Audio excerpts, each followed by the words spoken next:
जय श्री हरि। आश्विन मास की इंदिरा एकादशी का महात्म्य। युधिष्ठिर ने पूछा, मधुसूदन, कृपा करके मुझे यह बताइए कि आश्विन के कृष्ण पक्ष में कौन सी एकादशी होती है। भगवान श्री कृष्ण बोले, राजन, आश्विन कृष्ण पक्ष में इंदिरा नाम की एकादशी होती है। उसके व्रत के प्रभाव से बड़े बड़े पापों का नाश हो जाता है। नीच योनि में पड़े हुए पितरों को भी यह एकादशी सद्गति देने वाली है।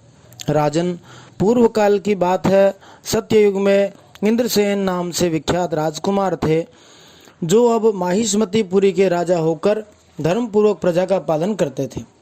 उनका यश सब ओर फैल चुका था। राजा इंद्रसेन भगवान विष्णु की भक्ति में तत्पर हो गोविंद के मोक्षदायक नामों का जप करते हुए समय व्यतीत करते थे और विधि पूर्वक अध्यात्म तत्व के चिंतन में संलग्न रहते थे। एक दिन राजा राजसभा में सुखपूर्वक बैठे हुए थे। इतने में ही देवर्षि नारद आकाश से उतरकर वहां आ पहुंचे। उन्हें आया देख राजा हाथ जोड़कर खड़े हो गए और विधि पूर्वक पूजन करके उन्हें आसन पर बिठाया। इसके बाद वे इस प्रकार बोले, मुनिश्रेष्ठ, आपकी कृपा से मेरी सर्वथा कुशल है। आज आपके दर्शन से मेरी संपूर्ण यज्ञ क्रियाएं सफल हो गई। देवर्षि अपने आगमन का कारण बताकर मुझ पर कृपा करें। देवर्षि नारद जी ने कहा, नृपश्रेष्ठ, सुनो, मेरी बात तुम्हें आश्चर्य में डालने वाली है। मैं ब्रह्मलोक से यमलोक में आया था। वहां एक श्रेष्ठ आसन पर बैठा और यमराज ने मेरी भक्तिपूर्वक पूजा की। उस समय यमराज की सभा में मैंने तुम्हारे पिता को भी देखा था।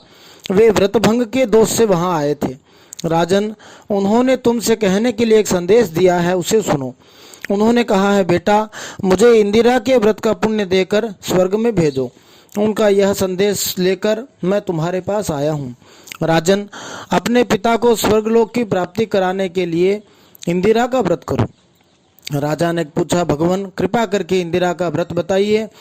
किस पक्ष में, किस तिथि को और किस विधि से उसका व्रत करना चाहिए। नारद जी ने कहा, राजेंद्र, सुनो, मैं तुम्हें इस व्रत की शुभ कारक विधि बतलाता हूँ। आश्विन मास के कृष्ण पक्ष में दशमी के उत्तम दिन को श्रद्धायुक्त चित्त से प्रातः काल स्नान करे, फिर मध्याह्न काल में स्नान करके एकाग्र चित्त हो एक समय भोजन करे तथा रात्रि में भूमि पर सोए। रात्रि के अंत में निर्मल प्रभात होने पर एकादशी के दिन दातुन करके मुंह धोए। इसके बाद भक्तिभाव से निम्नांकित मंत्र पढ़ते हुए उपवास का नियम ग्रहण करे। अद्य स्थित्वा निराहारः सर्वभोग विवर्जितः स्वभोक्षे पुंडरीकाक्ष शरणम में भवाच्युत। हे कमल नयन भगवान नारायण, आज मैं सब भोगों से अलग हो निराहार रहकर कल भोजन करूंगा। अच्युत, आप मुझे शरण दें। इस प्रकार नियम करके मध्याह्न काल में पितरों की प्रसन्नता के लिए शालग्राम शिला के सम्मुख विधि पूर्वक श्राद्ध करे तथा दक्षिणा से ब्राह्मणों का सत्कार करके उन्हें भोजन करावे। पितरों को दिए हुए अन्नमय पिंड को सूंघकर विद्वान पुरुष गाय को खिला दे। फिर धूप और गंध आदि से भगवान ऋषिकेश का पूजन करके रात्रि में उनके समीप जागरण करे। तत्पश्चात सवेरा होने पर द्वादशी के दिन पुनः भक्ति पूर्वक श्री हरि की पूजा करे। इसके बाद ब्राह्मणों को भोजन कराकर भाई, बंधु, नाती और पुत्र आदि के साथ स्वयं मौन होकर भोजन करे। राजन, इस विधि से आलस्य रहित होकर तुम इंदिरा का व्रत करो। इससे तुम्हारे पितर भगवान विष्णु के वैकुंठ धाम में चले जाएंगे। भगवान श्री कृष्ण कहते हैं, राजन, राजा इंद्रसेन से ऐसा कहकर देवर्षि अंतर्धान हो गए। राजा ने उनकी बताई हुई विधि से अंतःपुर की रानियों, पुत्रों और भृत्यों सहित उस उत्तम व्रत का अनुष्ठान किया। कुंती नंदन, व्रत पूर्ण होने पर आकाश से फूलों की वर्षा होने लगी। इंद्रसेन के पिता गरुड़ पर आरूढ़ होकर भगवान श्री हरि विष्णु के धाम को चले गए और राजर्षि इंद्रसेन भी अकंटक राज्य का उपभोग करके अपने पुत्र को राज्य पर बिठाकर स्वयं स्वर्गलोक को गए। इस प्रकार मैंने तुम्हारे सामने इंदिरा व्रत के महात्म्य का वर्णन किया है। इसको पढ़ने और सुनने से मनुष्य सब पापों से मुक्त हो जाता है।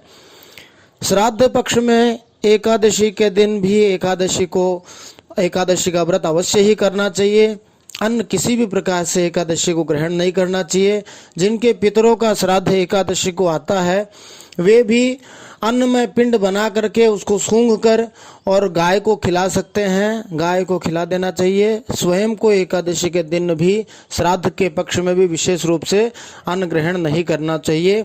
जय श्री हरि। नारायण नारायण नारायण नारायण।